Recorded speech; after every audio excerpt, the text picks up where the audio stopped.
The Theory of the Avant-Garde by Renato Poggioli in the section Fashion, Avant-Garde, and Stereotype. We have considered antagonism toward the public and agonistic sacrifice for the future's sake as abstract psychological categories, moments of a theoretical tension. Only thus can they be taken as axioms. But in historical and day-to-day reality, they function in a wholly empirical and relativistic way. Even the avant-garde has to live and work in the present, accept compromises and adjustments, reconcile itself with the official culture of the times, and collaborate with at least some part of the public. These adjustments and compromises, reconciliations and collaborations are also reciprocal and are rendered necessary by the intervention of a powerful factor, fashion. We shall study that factor, first in itself, then in relation to the avant-garde spirit. The chief characteristic of fashion is to impose and suddenly to accept a new rule or norm that was, until a minute before, an exception or whim, then to abandon it again after it has become a commonplace, everybody's thing. Fashion's task, in brief, is to maintain a continual process of standardization, putting a rarity or novelty into general and universal use, then passing on to another rarity or novelty when the first has ceased to be such.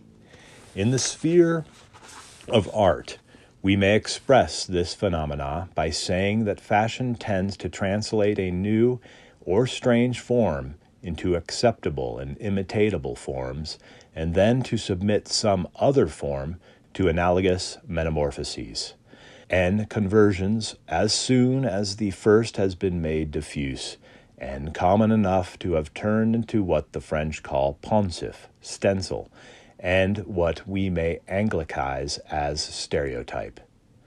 According to Baudelaire's clever paradox, the chief task of genius is precise to invent a stereotype. We do not have to be reminded that genius is an exquisitely romantic concept, but the modernity of the stereotype is worth emphasizing.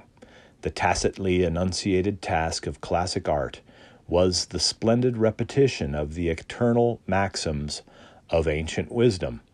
Impossible, then, for it to conceive the commonplace pejoratively. But since the triumph of the romantic cult of originality and novelty, the aesthetic equivalent of the commonplace has come to be more and more pejoratively considered. That is exactly why the stereotype is a wholly modern concept.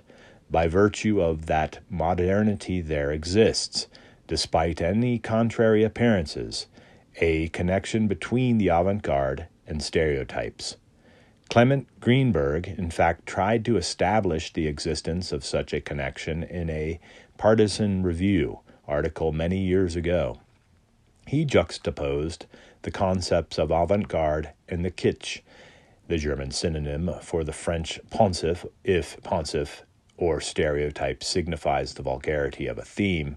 Kitsch underlines the mediocrity or banality of a particular work of art.